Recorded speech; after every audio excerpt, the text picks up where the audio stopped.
नमस्कार, capital TV में आपका स्वागत है। प्रधानमंत्री ने स्वतंत्रता दिवस के दिन लाल किले के प्राचीर से यह घोषणा की कि हिंदुस्तान को अगर विकसित बनाना है तो सबसे पहले हिंदुस्तान से भ्रष्टाचार को खत्म करना होगा।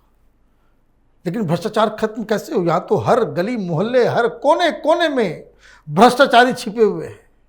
रोज भ्रष्टाचार के नए नए तरीके अपनाए जा रहे हैं। अभी कुछ दिन पहले हम लोगों ने खुलासा किया था किस तरीके से हवाला के जरिए जो लोग पहले पैसे का आदान प्रदान किया करते थे, ये भ्रष्टाचारी, ये नेता, ये ब्यूरोक्रेट्स, अब एक नया तरीका इन लोगों ने इजाद किया है। विदेशों में प्रोस्टिट्यूट्स लोगों के अकाउंट में पैसा डाल करके ये पैसे करोड़ों रुपए के न्यारे व्यारे करने में लगे हुए हैं। बताइए, जो खबर आई है कि बंगाल में ये कोयला घोटाले का पैसा, ये गौ तस्करी का पैसा, ये टीचर भर्ती घोटाले का पैसा प्रोस्टिट्यूट्स के जरिए इधर उधर किया जा रहा है। समस्या बड़ा विकराल है। तो आज हमने सोचा कि प्रधानमंत्री मोदी के संकल्प के ऊपर अश्विनी उपाध्याय जी से बातचीत की जाए। ये भ्रष्टाचार के खिलाफ अलग अलग तरीके से लड़ते चले आ रहे हैं। उनसे हम जानने की कोशिश करेंगे कि वो क्या नई तरकीबें, नई चीज़ें जिसे हम अगर अपनाएं तो देश में भ्रष्टाचार के ऊपर लगाम लगाया जा सकता है। आपका बहुत बहुत स्वागत है सोनी जी। प्रधानमंत्री ने तो यलगार कर दिया कि वे भ्रष्टाचारियों को छोड़ेंगे नहीं, कार्रवाई भी हो रही है। लेकिन क्या लगता है कि अभी जो सिस्टम है इसमें कुछ बदलाव की जरूरत है, या फिर क्या आपका रिएक्शन है प्रधानमंत्री मोदी के संकल्प के ऊपर? देखिए, पहली बात तो आज तक भ्रष्टाचार के खिलाफ इतनी प्रखर भाषा, स्पष्ट भाषा और कड़े शब्दों में लाल किले से कभी किसी प्रधानमंत्री ने नहीं बोला, कभी नहीं कहा गया, पहली बार। और बल्कि प्रधानमंत्री जी ने उसको मतलब एक ऐसा नहीं कि एक सेंटेंस बोल के उन्होंने खत्म किया, उसको कई बार रिपीट किया, कई उसके आयाम भी बताए। वास्तव में मनीष जी, हम आज़ादी की 75वीं वर्षगांठ मना रहे हैं। हमारा थाना आज भी दलाली का अड्डा है, तहसील कमीशन खोरी का अड्डा है, जिलों में न्याय बिक रहा है। कोई ऐसा विभाग नहीं है सरकार का जहां कमीशन नहीं है, चाहे वो एजुकेशन डिपार्टमेंट हो, चाहे हेल्थ डिपार्टमेंट हो, चाहे पीडब्ल्यू डिपार्टमेंट हो। और भ्रष्टाचार का तो ये बोलबाला है कि आपको याद है नंबी नारायण, जो एक अच्छा खासा, एक बड़े इतने अच्छे वैज्ञानिक थे, बाहर से पैसा मिला और थोड़ा दबाव आया तो उन्हीं को जासूस बना के उन्हीं को किस तरीके से लोग प्रताड़ित कर दिया। सब पैसे, जितनी भी देश विरोधी गतिविधियां हैं, सब भ्रष्टाचार से होती हैं। भ्रष्टाचार खत्म हो जाए, माओवाद खत्म हो जाएगा। भ्रष्टाचार खत्म हो जाए, नक्सलवाद खत्म हो जाएगा। भ्रष्टाचार खत्म हो जाए तो 50% धर्मांतरण खत्म हो जाएगा। भ्रष्टाचार खत्म हो जाए, घुसपैठ बंद हो जाएगी। भ्रष्टाचार खत्म हो जाए, जासूसी खत्म हो जाएगी। भ्रष्टाचार ही हमारी 50% समस्याओं का रूट काज है। जैसा प्रधानमंत्री जी ने बोला है, भ्रष्टाचार के लिए आपको टेक्नोलॉजी को भी उपयोग करना पड़ेगा, कई बोल्ड डिसीजन लेने पड़ेंगे, जुडिशियल सिस्टम को भी ठीक करना पड़ेगा। क्योंकि आज तक 70,000 करोड़ के कॉमनवेल्थ घोटाले में किसी को आजीवन कारावास फांसी नहीं हुई।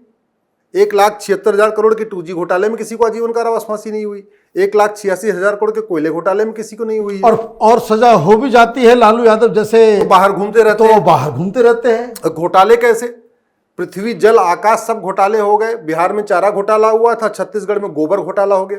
बताइए, मतलब ऐसे लोगों को गोबर का पैसा दे दिया जिनके पास गाय नहीं, उनको भी करोड़ों रुपए पेमेंट कर दिया कि भाई ठीक है, हमने आपसे गोबर खरीदा हुआ है।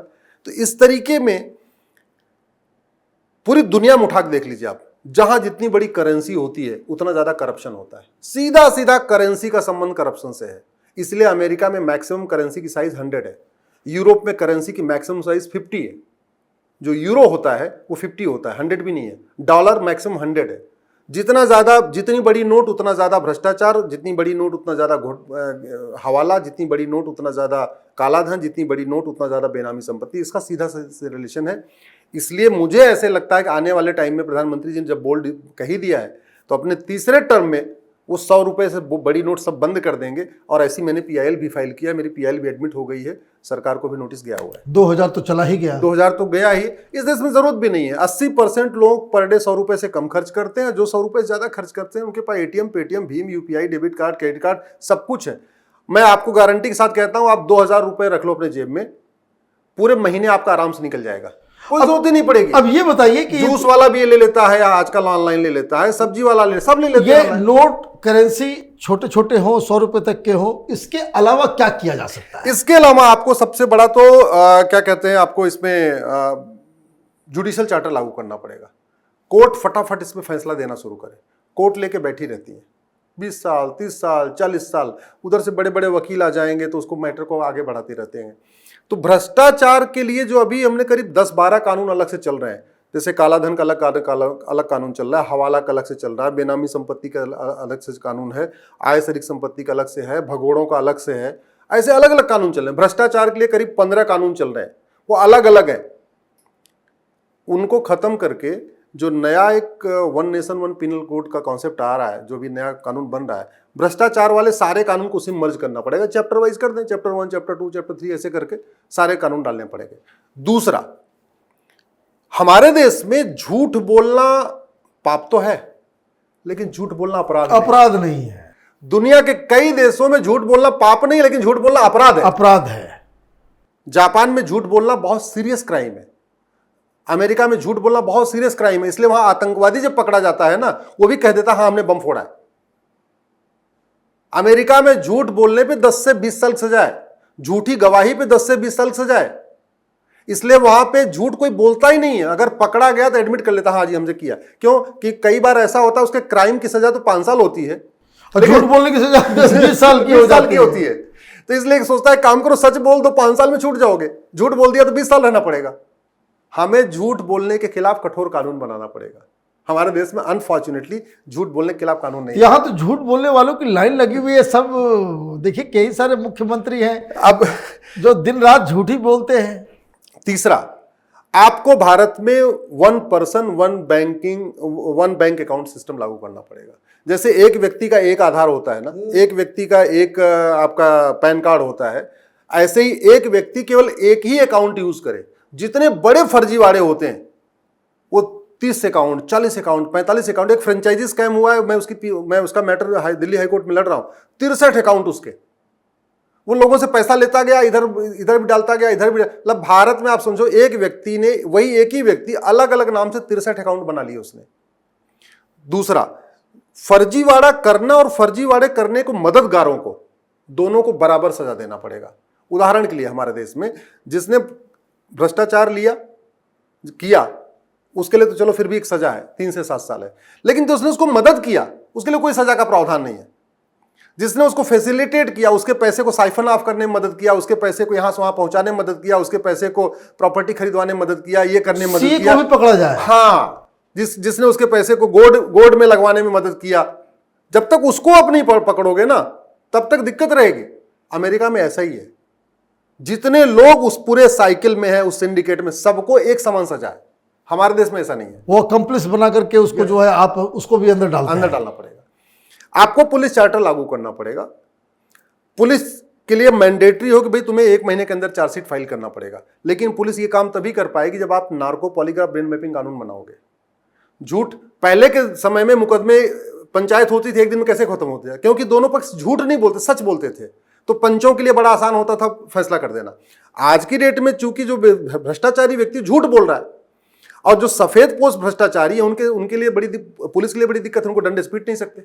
भाई चिदम्बरम जो गमले में गोभी उगा रहे थे करोड़ों रुपए की, ऐसे बहुत सारे लोग आलू उगा लिए, बैगन उगा लिए, मिर्ची उगा लिए और करोड़ों रुपए की, और बता दिया एग्रीकल्चर है। अब उनको पुलिस दंड से पीट नहीं सकती। भाई मंत्री है ना, गृह मंत्री है, कानून सांसद है, छूट तो गए, सब लोग छूट गए, सब लोग बच के निकल गए। नार्को पॉलीग्राफ ब्रेन मैपिंग होता है, सब जेल में होते हैं। और अमेरिका में नार्को पॉलीग्राफ ब्रेन मैपिंग कानून है, सिंगापुर में है, जापान में है, कोरिया में है। मनीष जी, ऐसी कोई बीमारी नहीं जिसका इलाज नहीं है। भ्रष्टाचार को जड़ से खत्म करना मुश्किल है, संभव है। और इसका एग्जांपल दे रहा हूं, चीन में एक फैक्ट्री के जीएम ने अपने वेंडर से 2 लाख युआन लिया था, उसको फांसी हुई है सार्वजनिक रूप से। चीन के कानून मंत्री ने किसी व्यक्ति से, पब्लिशर से जो किताबें छापते हैं, उससे कुछ पैसा लिया था, पब्लिकली उसको फांसी हुई है। चीन के कानून मंत्री को फांसी हुई है। कुछ दिन पहले सिंगापुर में एक व्यक्ति के पास 900 ग्राम गांजा मिला था, मात्र 900 ग्राम, इतना सा, उम्र कैद, फांसी भैया, फांसी। यस, फांसी। यहां 9-9 कुंटल गांजा पाया जाता है, कुछ नहीं होता है। वहां पे 2 लाख युवान लेने पे जीएम को फांसी हो गई। यहां 1,86,000 करोड़ के कोयला घोटाले में किसी को आजीवन कारावास नहीं हुआ। किसी को नहीं हुआ। एक तो अभी एक कांग्रेसी एमपी को दिया भी गया, डाटा साहब को, इसलिए तो उसको छोड़ भी दिया गया कि भाई बीमार है। इसलिए पुलिस चार्टर लागू करना पड़ेगा, जुडिशियल चार्टर लागू करना पड़ेगा, 1 नेशन 1 पुलिस कोड लागू करना पड़ेगा, जजों के अकाउंटेबिलिटी के लिए 1 नेशन 1 जुडिशियल कोड लागू करना पड़ेगा, 100 रुपए से बड़ी नोट बंद करना पड़ेगा, नार्को पॉलीग्राफ ब्रेन मैपिंग कानून बनाना पड़ेगा, 1 पर्सन 1 बैंक अकाउंट सिस्टम लागू करना पड़ेगा, प्रॉपर्टी को आधार से लिंक करना पड़ेगा, कैश ट्रांजैक्शन की लिमिट सेट करना पड़ेगा। जब सबके पास एटीएम पेटीएम भीम यूपीआई हो ही गया है तो महंगे सामान का कैश लेन देन बंद कर दीजिए। आदमी अगर एयर टिकट खरीदे, रेलवे में फर्स्ट क्लास का या एसी का टिकट खरीदे, या स्कूटी खरीदे, बाइक खरीदे, मोबाइल खरीदे, सबके पास मोबाइल है, सबके पास एटीएम पेटीएम भीम यूपीआई, सब लोग बैंक से जुड़ चुके हैं। 50 करोड़ तो जनधन खाते खुल चुके हैं। जनधन खाते गरीबों के खुलते हैं, ईडब्ल्यूएस के खुलते हैं। पर भाई जो ये प्रधानमंत्री जी वाली पैसा आता है ना, किसान सम्मान निधि, वो गरीबों को मिलता है। तो यानी गरीब से गरीब आदमी भी बैंक आना जाना सीख लिया, बैंक से कनेक्ट हो चुका है। 225 करोड़ खाते खुल चुके हैं। ये 225 करोड़ खाते नहीं चाहिए। अगर हमारे देश की जनसंख्या 142 करोड़ है तो खाता भी 142 करोड़ ही होना चाहिए, उसे एक भी ज्यादा नहीं होना चाहिए। एक फैक्ट्री एक खाता, एक कारपोरेट ऑफिस एक खाता, आपके कैपिटल टीवी का केवल एक खाता, मनीष जी का केवल एक खाता, अश्विनी उपाध्याय केवल एक खाता, एक व्यक्ति एक खाता, एक ऑर्गेनाइजेशन एक खाता, बस इतना कर दीजिए, बहुत फर्जीवाड़ा रुक जाएगा। संपत्ति को आधार से लिंक कर दीजिए, बहुत फर्जीवाड़ा रुक कर जाएगा। और सबसे बड़ी बात ये, केवल भ्रष्टाचारियों को फांसी देने कानून बना दीजिए ना। मैं गारंटी के साथ कहता हूं, कम से कम 10,000 सफेद पोश तो भारत छोड़ के ऐसे भाग जाएंगे।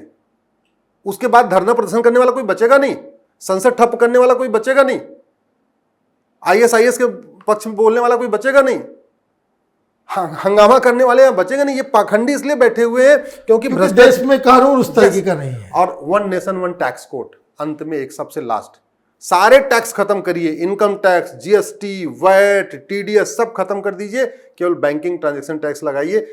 2,000 रुपए से महंगे सामान या 5,000 रुपए से महंगे सामान कैश लेन देन में कर दीजिए, और सबको मैंडेटरी हो जाए, भाई आपको ऑनलाइन ट्रांजैक्शन करना है।